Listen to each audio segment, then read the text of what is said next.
The Middle East area in general is a place where lots of events are taking place, are happening there. It's an eventful area, an eventful period. Since the war of Palestine, and even before and after Palestine, the war in Lebanon, and the war in Iraq, and the war in Syria, and everywhere. So it's making that this society is in big trouble, is in impasse sometimes. We feel it's an impasse. Therefore, everything is a challenge. I mean, ecology is a challenge. Agriculture is a challenge. Youth immigration is a challenge. Unemployment is a challenge. School dropout is a challenge. Schooling, education. So all these are challenges, and they're becoming more of a burden. Day after day, the burden is increasing on societies, on governments, and on churches. Therefore, and in the light of the limited resources of which we can dispose, which can use to remedy to this, we have to be very selective in terms of priorities. For this, churches and church-based organizations, faith-based and NGOs usually coordinate indirectly in order to avoid overlapping and doing the same thing for the same people in the same place at the same time. So they just divide the burden on each other and try to serve as much as possible. But it's obvious that livelihood means is a big challenge, and helping people getting better way of income is a challenge. The economic challenge is basic, you know. Once you help a family to get economically rehabilitated, its life becomes much better. And in the light of the crumbling downs of the economies there, in the Middle East, in the Eastern Middle East, not in the Egypt area and North Africa area. Now, when you see that the economy is going through a micro economy, micro businesses, so job rehabilitation, income generating projects, training for business, training for some jobs, some giving skills to people is a main tool for the time being to help the family get some income and therefore get some dignity, some pride, that they don't need anybody, they don't need to have to make the line to have a food parcel.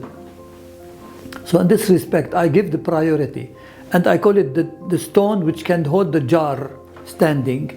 It's to help people get income, to help people be self-sufficient. It's the classical proverb of saying, which say, don't give me a fish, teach me how to fish, and so on. This is the logic of social help and social development. And then you have the health, you have housing. Housing is a crucial issue too. But more importantly is to secure income for the family via creating opportunities for work and for small businesses. That is.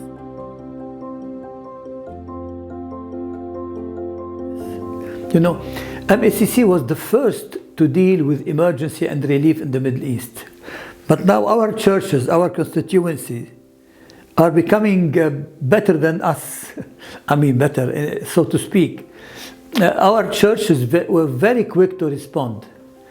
It's different, definitely. We are an organization which has offices. There are churches, they have their parishes and their people everywhere. For this, they were able to respond very, very quickly to the catastrophe which took place in northern Syria and in the northern of the whole area of what we call the Antiochian Levant.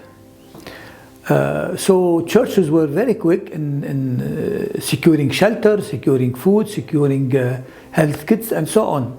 We came immediately with them, but we are more focusing on rehabilitation and longer term assistance, like paying rent for houses for people who cannot return to their homes, helping repairing homes, and helping small businesses, helping in schooling, helping in medical care, and making trauma healing sessions. But the churches were instrumental, they were very strong and very quick. They immediately gathered with each other. This is the MECC way. They gathered with each other and they did the job. And they are to the point, and they had everybody, and this is very important, that they're not discriminating between Christians and non-Christians, and this is very important. This is the culture now. This is the culture of the MECC and the ecumenic movement in general.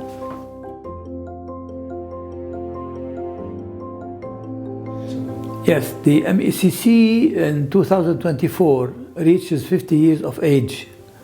It was founded in 1974.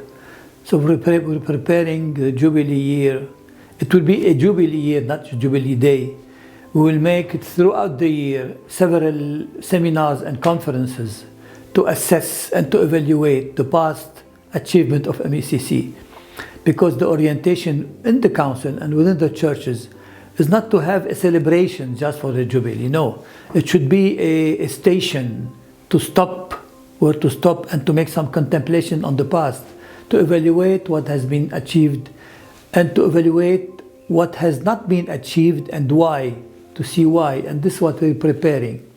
So during the year, end of 23 and early 24, we will start the seminars until reaching October or September. We haven't decided of the final date yet, which will be a 2-day, most probably a 2-day Jubilee meeting or assembly. It will be an assembly probably, through which we will present the report, we will discuss the achievement, we will evaluate, and we will draw a line for the future, how to proceed for the future. We will try to continue till 2025 for the Nicaea Concile, because it will be also its celebration in 2025. So this is it, but it will be a sort of technical, and mostly it will include some choirs, some chanting, Christian chanting, and so on. Of course, cultural activities, but the main focus will be evaluation of the past, and the question will be, in the next 50 years, what will be their profile? 50 years, it's a lot to say, but few coming years, where do we go from here?